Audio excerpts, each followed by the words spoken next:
ఒక సదుద్దేశం, ఒక సదాశయం లేకుండా ఒకరు కన్యాకుమారి నుంచి కశ్మీర్ వరకు నడిచిన అది ఒక నిరర్ధకమైన నడకగా చరిత్రలో మిగిలిపోతుంది. కానీ ఒక సదాశయంతో, ఒక సత్సంకల్పంతో ఇంకొకరు కన్యాకుమారి నుంచి కశ్మీర్ వరకు ప్రజలందరితో మమేకమై వారందరినీ ఏకతాటిపైన నడిపిస్తే అది ఆత్మనిర్భర భారత్ అవుతుంది. అదే కన్యాకుమారి నుంచి కశ్మీర్ వరకు ప్రజలకి వారి పరిసరాల శుభ్రత యొక్క బాధ్యతను తెలియజేస్తే అది స్వచ్ఛ భారత్ అవుతుంది. అదే కన్యాకుమారి నుంచి కశ్మీర్ వరకు ప్రజల గుండెల్లో దేశభక్తి, ధైర్య సాహసాలతో నింపితే అది పటిష్టమైన, బలిష్టమైన భారతం అవుతుంది. అది ఒక రోజున అఖండ భారతం అయి తీరుతుంది. ఒక బలమైన భారత్ కోసం, ఒక దృఢమైన దేశం కోసం, జగత్తంతా వసుదైక కుటుంబం అనే భావన కోసం 4.5 దశాబ్దాలుగా పరిశ్రమిస్తూ ఆ దారిలో ఎదుర్కొన్న ప్రతి పరాజయాన్ని, పడ్డ ప్రతి అవమానాన్ని నవ్వుతూ స్వీకరిస్తూ వాటినే విజయాలకి ఇంధనంగా వాడుకుంటూ దేశాన్ని అభివృద్ధి పథంలో నడిపిస్తూ భారతదేశాన్ని ప్రపంచంలోనే 3వ బలమైన ఆర్థిక వ్యవస్థగా తీర్చిదిద్దేలా నడిపిస్తున్న మన ప్రియతమ ప్రధాని, మన గౌరవ ప్రధాని శ్రీ నరేంద్ర మోదీ గారికి నా తరపున 5 కోట్ల మంది ఆంధ్రప్రదేశ్ ప్రజల తరపున నా హృదయపూర్వక నమస్కారాలు.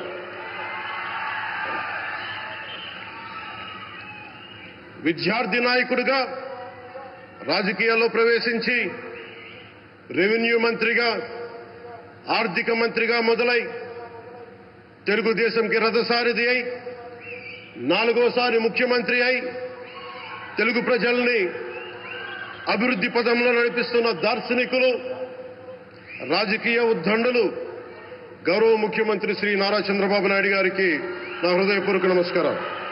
తోటి మంత్రివర్గ సహచరులైన ప్రతి ఒక్కరికి, నారా లోకేష్ గారికి, ఎన్డీఏ కూటమి శాసనసభ్యులకి, నాయకులకి,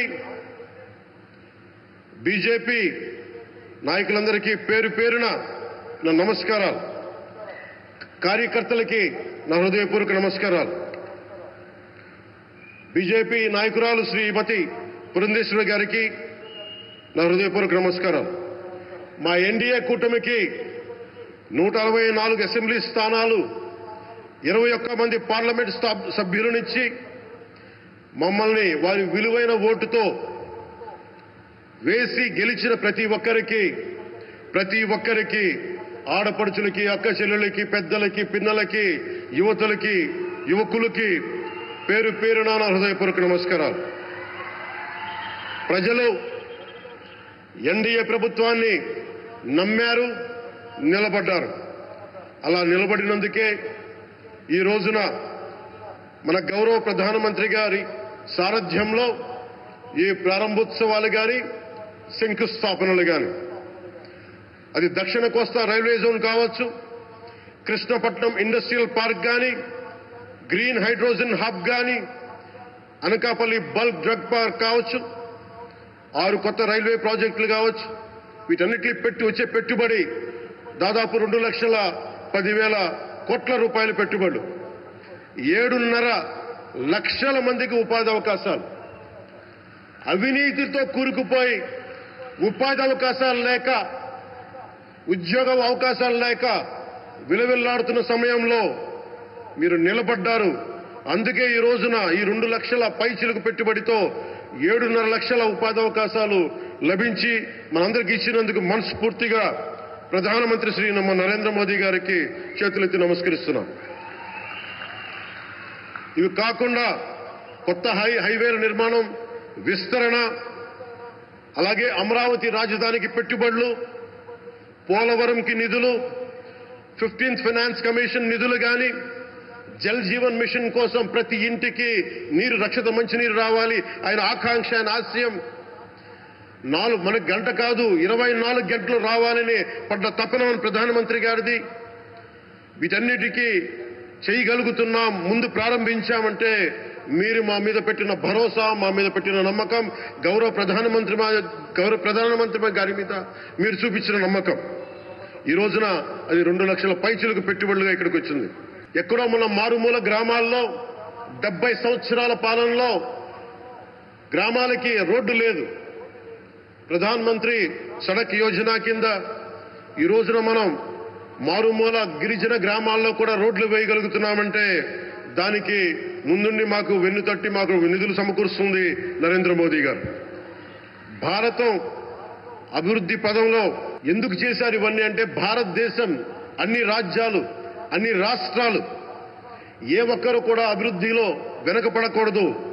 అది మనకి తెలంగాణ కావచ్చు, ఆంధ్రప్రదేశ్ కావచ్చు, ఆంధ్రప్రదేశ్లోని ఉత్తరాంధ్ర, రాయలసీమ, మనకి కోస్తాంధ్ర కావచ్చు, ఎక్కడా కూడా ఏ ప్రాంతం కూడా వెనుకపడకూడదు. అభివృద్ధిలో అందరికీ సమాన వాటా ఉండాలని చెప్పే ఈరోజు ఇన్ని పెట్టుబడులు.